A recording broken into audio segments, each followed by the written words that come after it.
जय श्री राम।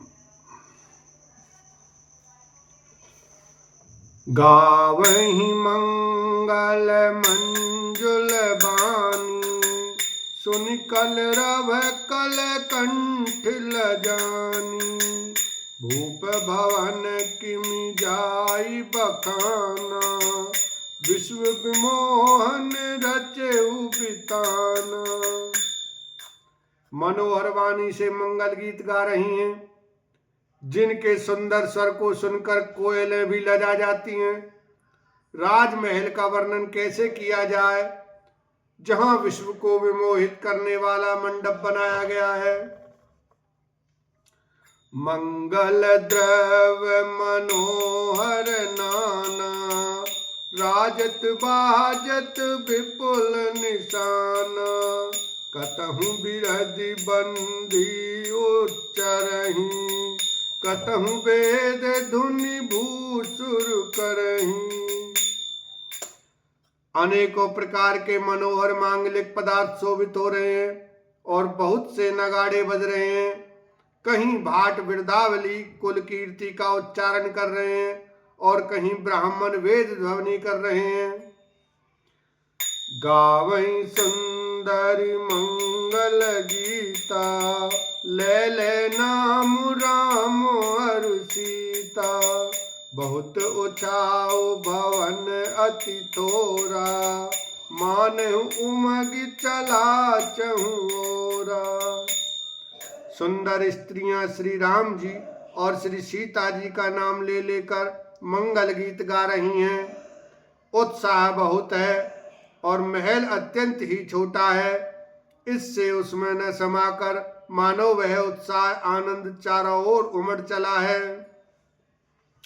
शोभा दशरथ भवन कई, को कवि बर नहीं पार। जहाँ सकल सुर शीस मणि, राम लीन अवतार। लखन सिया राम, जय जय राम। दशरथ के महल की शोभा का वर्णन कौन कवि कर सकता है, जहां समस्त देवताओं के शिरोमणि रामचंद्र जी ने अवतार लिया है। भूप भारत पुनि लिए बुलाई, है गए चंदन साजऊ जाई। चलऊ बेग रघुवीर बराता, सुनत पुलक पूरे दो भ्राता। फिर राजा ने भरत जी को बुला लिया और कहा कि जाकर घोड़े हाथी और रथ सजाओ, जल्दी रामचंद्र जी की बारात में चलो।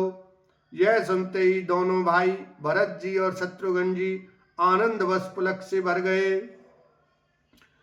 भरत सकल साहनीय बुलाए, आयस दीन मुदित उठी धाये। रच रुच जीन तुरग तिन साजे, बरन बरन बर बाजी बिराजे। भरत जी ने सब सहानी घुड़साल के अध्यक्ष बुलाए और उन्हें घोड़ों के सजाने की आज्ञा दी। वे प्रसन्न होकर उठ दौड़े। उन्होंने रुचि के साथ यथा योग्य जी ने कसकर घोड़े सजाए। रंग रंग के उत्तम घोड़े शोभित हो गए। सौभाग्य सकल सुटी चंचल करनी, आयब इव जरत धरत पग धरनी।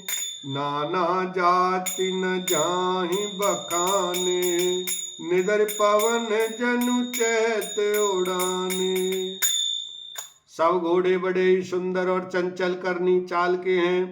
वे धरती पर ऐसे पैर रखते हैं जैसे जलते हुए लोहे पर रखते हों। अनेकों जाति के घोड़े हैं जिनका वर्णन नहीं हो सकता। ऐसी तेज चाल के हैं मानो हवा का निरादर करके उड़ना चाहते हैं। तिन सब छयल भये अवगा असवारा, भरत सरिस भय राजकुमारा। सब सुंदर सब भूषण धारी, कर सर चाप तून कटि भारी। उन सब घोड़ों पर भरत जी के समान अवस्था वाले सब छैल छबीले राजकुमार सवार हुए। वे सभी सुंदर हैं और सब आभूषण धारण किए हुए हैं। उनके हाथों में बाण और धनुष हैं तथा कमर में भारी तरकस बंधे हैं। छरे छबीले छैल सब सूर सुजान नवीन, जुगपद चर असवार प्रति जय असी कला प्रवीण, लखन सिया राम जय जय राम। सभी चुने हुए छबीले छैल सूरवीर चतुर और नवयुवक हैं। प्रत्येक सवार के साथ 2 पैदल सिपाही हैं जो तलवार चलाने की कला में बड़े निपुण हैं। बांधे बिरद वीर रन गाड़े, निकस भये पुर बाहर ठाड़े, फिर चतुर तुरग गति नाना, हर सही सुन सुन पनव निशाना। सूरता का बाना धारण किए हुए रणधीर वीर सब निकलकर नगर के बाहर आ खड़े हुए। वे चतुर अपने घोड़ों को तरह तरह की चालों से फेर रहे हैं और भेरी तथा नगाड़ों की आवाज सुन सुनकर प्रसन्न हो रहे हैं। रथ सार तन विचित्र बनाए, ध्वज पताक मणि भूषण लाए, चंवर चारु किंकिनी धुन करहीं, भानु जान शोभा अपहरहीं। सारथियों ने ध्वजा पताका मणि और आभूषणों को लगाकर रथों को बहुत विलक्षण बना दिया है। उनमें सुंदर चंवर लगे हैं और घंटियां सुंदर शब्द कर रही हैं। वे रथ इतने सुंदर हैं मानो सूर्य के रथ की शोभा को छीन लेते हैं। साव करन अगणित है होते, ते तिन रथन सारथिन जोते, सुंदर सकल अलंकृत सोहे, जिन्हें विलोकत मुनि मन मोहे।